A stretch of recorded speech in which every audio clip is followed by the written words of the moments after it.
નમસ્કાર મિત્રો. અવાજ અને સાંભળવાની શક્તિ એ ઈશ્વરે આપેલી અમૂલ્ય ભેટ છે. પરંતુ જ્યારે કોઈ વ્યક્તિ સાંભળવામાં તકલીફ હોય કે બોલવામાં અવરોધ આવતો હોય ત્યારે તેમને સમાજની મુખ્ય ધારામાં લાવવાનું કામ જે કરે છે તેમને સ્પીચ થેરાપિસ્ટ અને ઓડિયોલોજિસ્ટ કહે છે. તો ચાલો મિત્રો, આજે આપણે આ સંવેદનશીલ અને આધુનિક કારકિર્દી વિશે વિગતવાર માહિતી મેળવીએ. આપણને માહિતી આપવા માટે રજા અલી આપણી સાથે છે. તો રજા અલી, સૌપ્રથમ આપ એ જણાવશો કે સ્પીચ થેરાપિસ્ટ કે ઓડિયોલોજિસ્ટ જે હોય છે તે કોણ હોય છે, તેઓ ક્યાં કામ કરે છે અને તેઓની કામગીરી શું હોય છે? મિત્રો, ઓડિયોલોજિસ્ટ કે સ્પીચ થેરાપિસ્ટની વાત કરીએ તો ઓડિયોલોજિસ્ટ એ એવા નિષ્ણાત છે કે જે શ્રવણ શક્તિ એટલે કે સાંભળવાની ક્ષમતા અને કાનના સંતુલનની તપાસ કરે છે.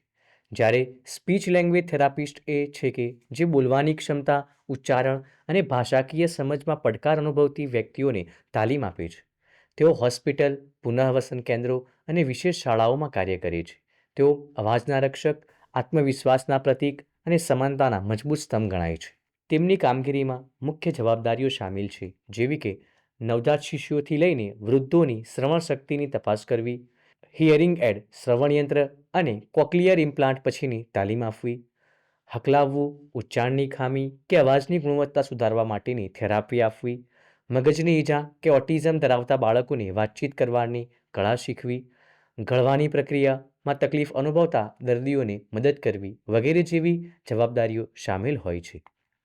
તેમના કાર્યસ્થળની વાત કરીએ તો સરકારી હોસ્પિટલમાં, ENT વિભાગ અને મેડિકલ કોલેજમાં કામ કરી શકે છે. ખાનગી ક્ષેત્રમાં મલ્ટી સ્પેશિયાલિટી હોસ્પિટલ અને હિયરિંગ એડ સેન્ટર્સમાં કામ કરી શકે છે. શૈક્ષણિક સંસ્થાઓમાં વાત કરીએ તો ખાસ બાળકોની શાળાઓ અને સ્પીચ એન્ડ હિયરિંગ યુનિવર્સિટીમાં કામ કરી શકે છે. પુનઃવસન કેન્દ્રોમાં અકસ્માત કે લકવા પછીની સ્પીચ થેરાપી માટે કામ કરી શકે છે. ખાનગી ક્ષેત્રે પોતાનું પર્સનલ સ્પીચ એન્ડ ઓડિયોલોજી ક્લિનિક શરૂ કરી શકાય છે. આપે ખૂબ મહત્વપૂર્ણ માહિતી આપી છે. તો એક બીજો પણ પ્રશ્ન છે કે આ ક્ષેત્રમાં સફળ થવા માટે જરૂરી વ્યક્તિગત ગુણો કેવા હોવા જોઈએ? આ ક્ષેત્રમાં સફળ થવા માટે વ્યક્તિગત ગુણોની વાત કરીએ તો દર્દીની સ્થિતિ વિશે સાચી અને પારદર્શક માહિતી આપવા માટે ઈમાનદારી હોવી ખૂબ જરૂરી છે.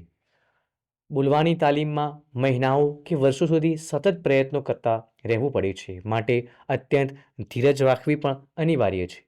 દર્દીની સંવેદનાને સમજીને તેને પ્રોત્સાહિત કરવાની ક્ષમતા, એમ્પથી સહાનુભૂતિ પણ અનિવાર્ય છે. બાળકોને રમતગમત દ્વારા બોલવાની તાલીમ આપવા માટે નવી પદ્ધતિઓ વિચારવી, સર્જનાત્મકતા શક્તિ પણ હોવી અનિવાર્ય છે. તો આ સ્પીચ થેરાપિસ્ટ બનવા માટે શૈક્ષણિક લાયકાત અને ભરતી પ્રક્રિયા શું હોય છે? જી હા, સ્પીચ થેરાપિસ્ટ બનવા માટે શૈક્ષણિક પ્રક્રિયાની જો વાત કરીએ તો ધોરણ 12 વિજ્ઞાન પ્રવાહ બી ગ્રુપ પાસ કરી પ્રવેશ આપવો જરૂરી છે. માન્ય યુનિવર્સિટીમાંથી bachelor in audiology and speech language પેથોલોજીનો 4 વર્ષની ડિગ્રીનો કોર્સ કરવો પડે છે. ઉચ્ચ અભ્યાસ માટે master in audiology and speech language પેથોલોજીનો કોર્સ કરીને નિષ્ણાત બની શકાય છે. ભારતમાં પ્રેક્ટિસ કરવા માટે રિહેબિલિટેશન કાઉન્સિલિંગ ઓફ ઇન્ડિયા RCIમાં રજિસ્ટ્રેશન કરાવવું ફરજિયાત છે. સરકારી ભરતીમાં પસંદગી માટે નિયત પરીક્ષાઓ આપવી જરૂરી છે.